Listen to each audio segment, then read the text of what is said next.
How does the longing arrive? Sometimes the longing arrives in a dream from which you wake up screaming for something more, in which various characters wrangle about trying to find something, looking. Sometimes the longing arrives as a person who comes along and you feel oddly drawn. You want to know their story, you want to be in their presence for a while for some unknowable, odd reason because they are friggin' weird. Sometimes the longing arrives in moments of surprising energy. When things flow at a more than human pace and you feel your heavy body be charged with an energy that is above and beyond your tiny frame, when you feel present, fully present to everything around you with a piercing clarity that defies edges. Sometimes the longing arrives in messages written by others in language and words that strike at something core to you, that vibrate within you with an intensity of things already known but deeply forgotten, deeply buried. Sometimes the longing is discovered in community, where the heart speaks for the first time.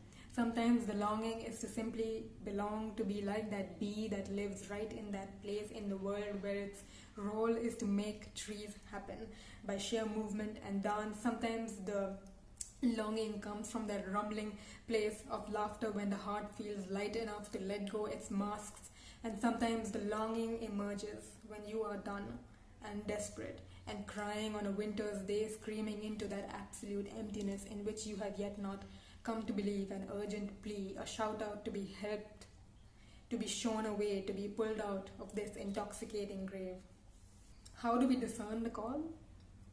I think we discern it in our gut. We discern it when we feel heavy, when we feel light. We discern it when we allow our hearts to break. We discern it only in emptiness and stillness, but sometimes it comes banging on the door with a brick to call our attention to it. Sometimes the call arrives when coincidence arrives at your doorstep, asking you to pay attention to it. Sometimes the call is nothing but and everything but a butterfly moving among flowers. Sometimes the call is a force that pulls you away from things that are no longer yours to bear.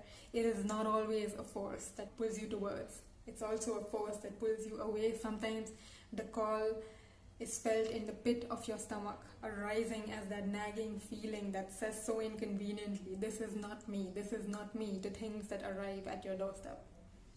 Sometimes it feels like a rat poison flooding through your veins when a yes emerged from your lips that you knew was more a no. Sometimes the call asks of you to practice hard looking, hard seeing, of looking stern and long at things that no longer reach the depth of your bones, and asks of you to tear away from all that has become too old.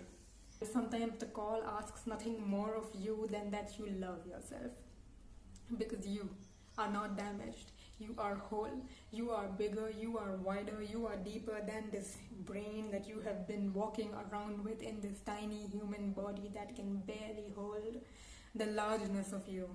You are beautiful, darling, it says, and you can scarcely believe it.